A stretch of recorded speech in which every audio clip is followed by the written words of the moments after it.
Pleased to be here with my dear friend, Prime Minister Marape. Joining us is the Rugby League Commission Chair, Peter V'landys, and we're also joined by the NRL CEO, Andrew Abdo, my parliamentary colleague, Pat Conroy, and ministers from Papua New Guinea. You are all very welcome here. Prime Minister Marape, it is great to have you back in Australia. Thank you. Australia and Papua New Guinea are the nearest of neighbours, and we are the truest of friends. We're bound by a history of shared sacrifice and a common commitment to a peaceful, stable and prosperous Pacific. And we are united, of course, by a love of rugby league. And that's why I'm delighted to announce the Australian Government is supporting a PNG team to join the National Rugby League competition from 2028. Rugby league is PNG's national sport, and PNG deserves a national team. The new team will belong to the people of Papua New Guinea. It will call Port Moresby home, and I know it will have millions, literally, of proud fans barracking for it from day one. Not just in PNG, but I suspect many Australians as well will adopt the PNG team as theirs. When I walked the Kokoda track earlier this year, prior to going to the Anzac Day service at Isarava with Prime Minister Marape, the first Australian Prime Minister to walk the Kokoda track, the first PNG Prime Minister to walk the Kokoda track as well.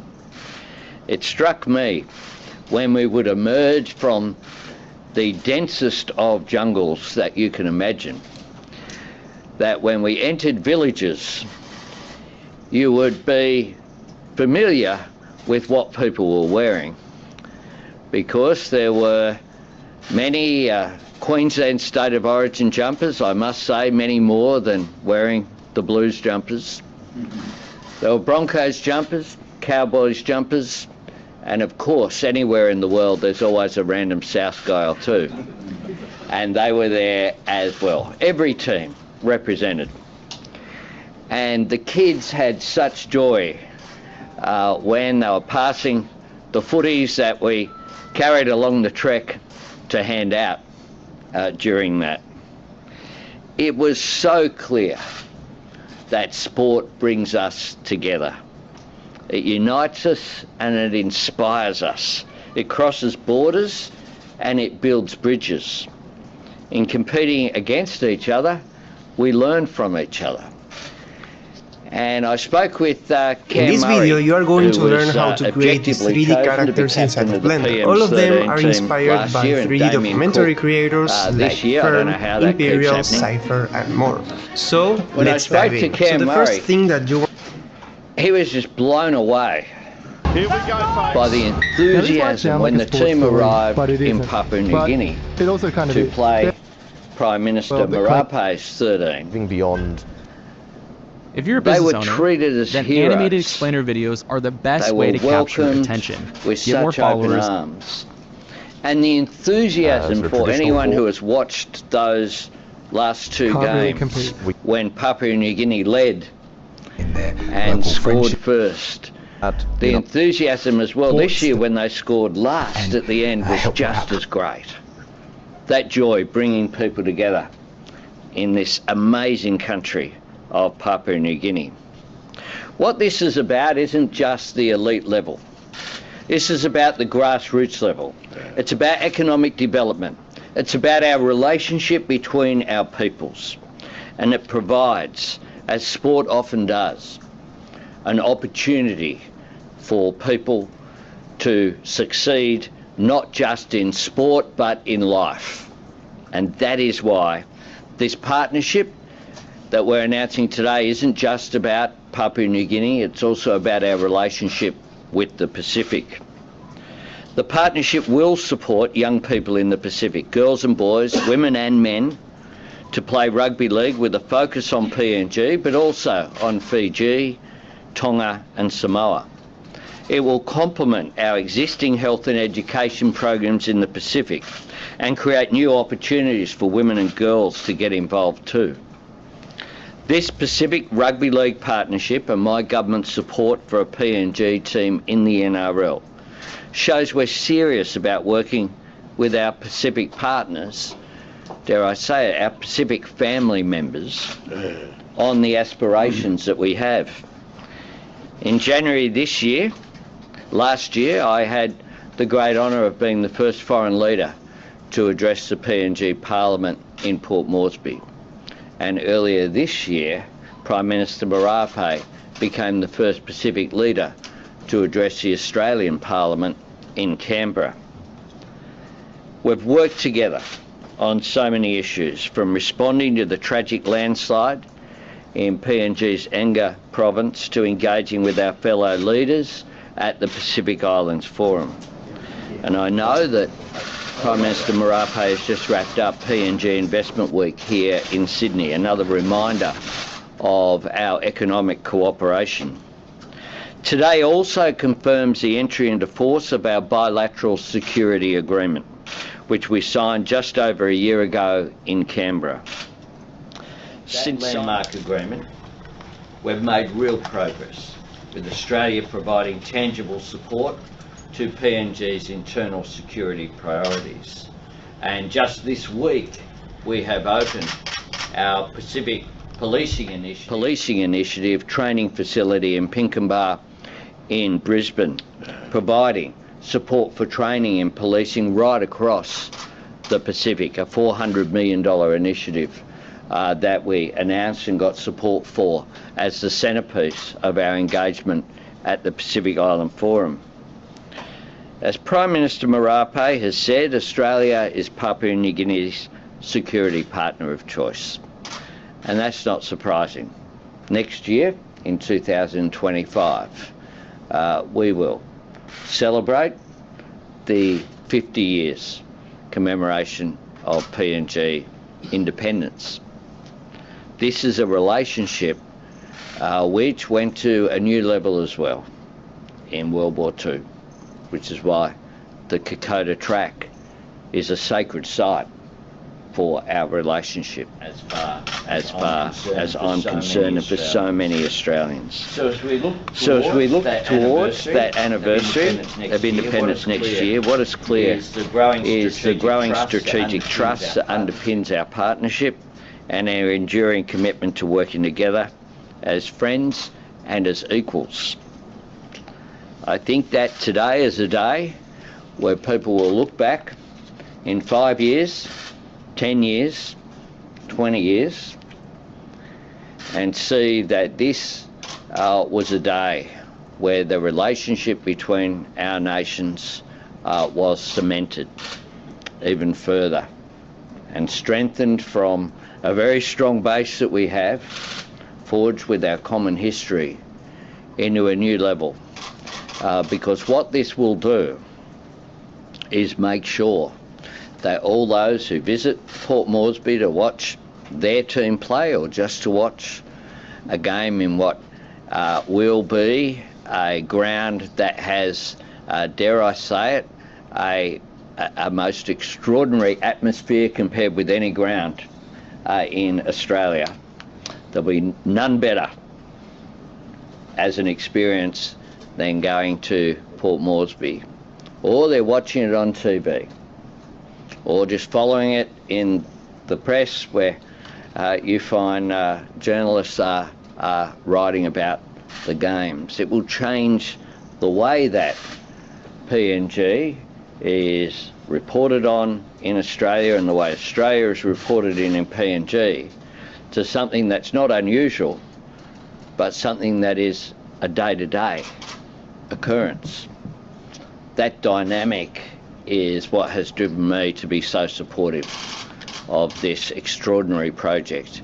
And I thank Prime Minister Marape for his extraordinary leadership of his nation and for the relationship that he has forged with Australia. And I ask him to make some comments before we take questions in the orderly way in which it happens at these bilateral meetings. Prime Minister. Thank you, my brother, the Right Honourable Anthony Albanese, Prime Minister of Australia. You have been a wonderful friend at the personal level to Papua New Guinea.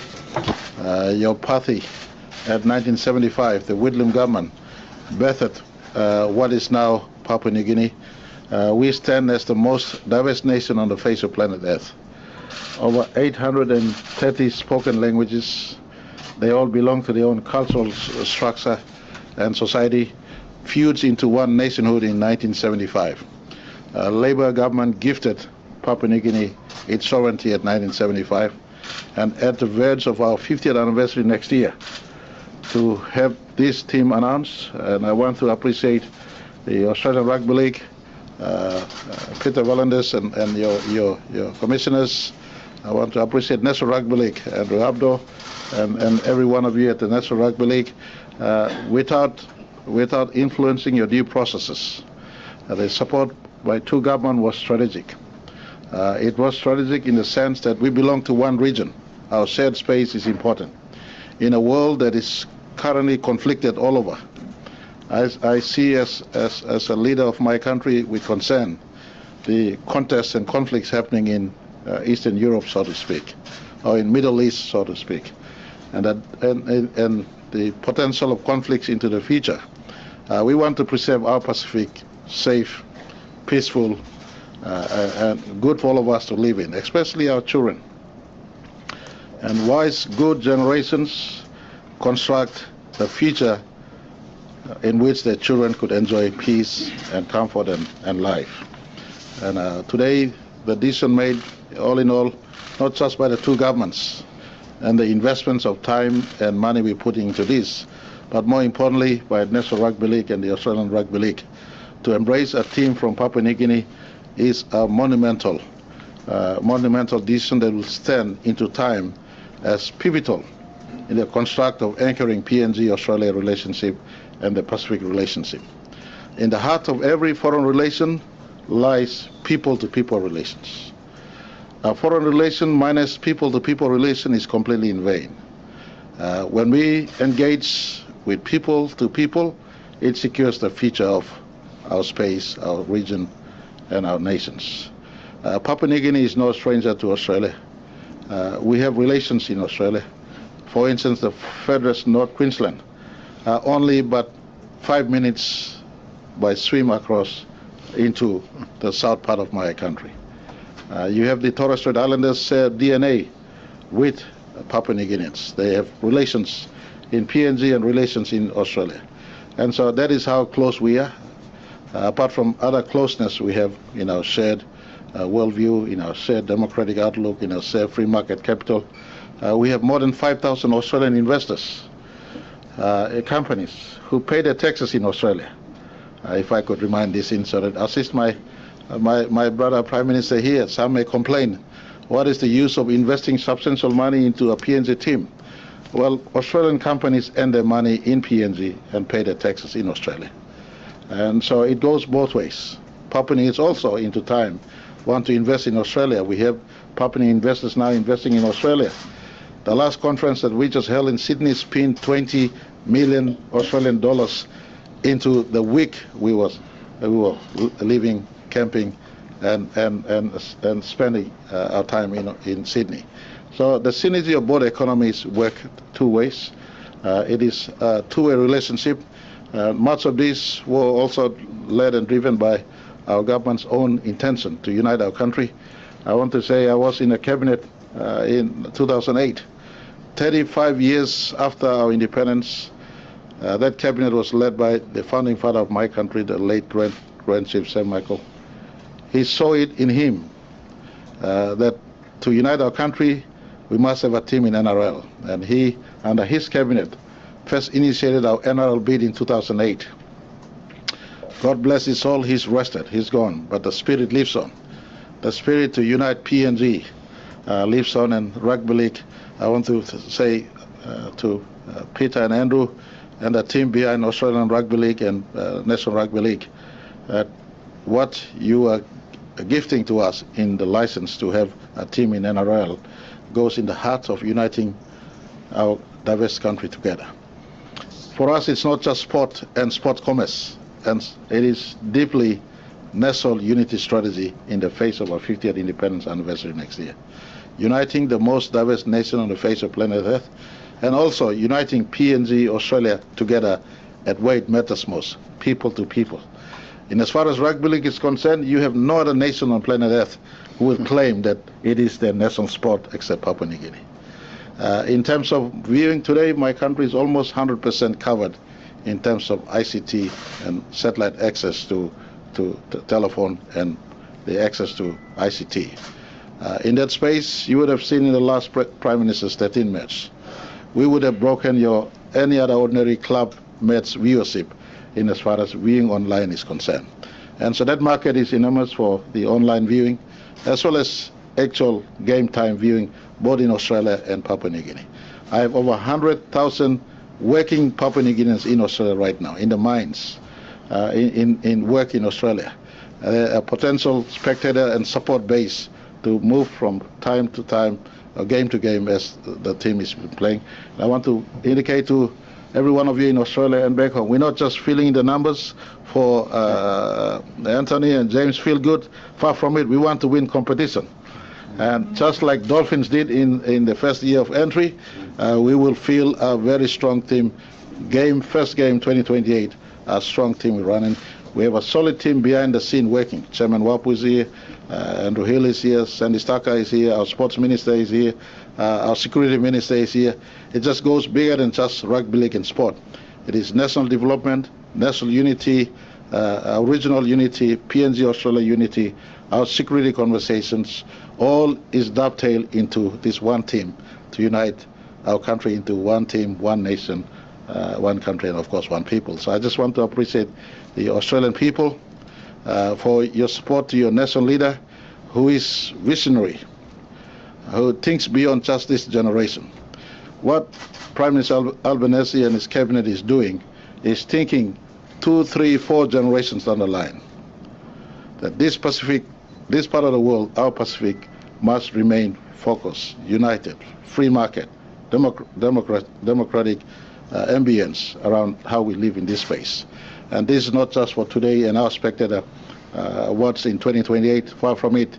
It is futuristic to anchor our two nations, anchor our two people, and anchor our Pacific together as one Pacific family. So I just want to appreciate your vision. It is said by Greeks that wise men plant trees whose shade they shall never sit under. You and me and Peter and Andrew may never sit under these shades 30 years, 40 years, 50 years from today. But as South Sydney lives on 100 years from its birth, this one will live on way after you and me is gone. Our people forever bound in a shared love, not just for rugby league, but a shared love for each other. Thank you very much.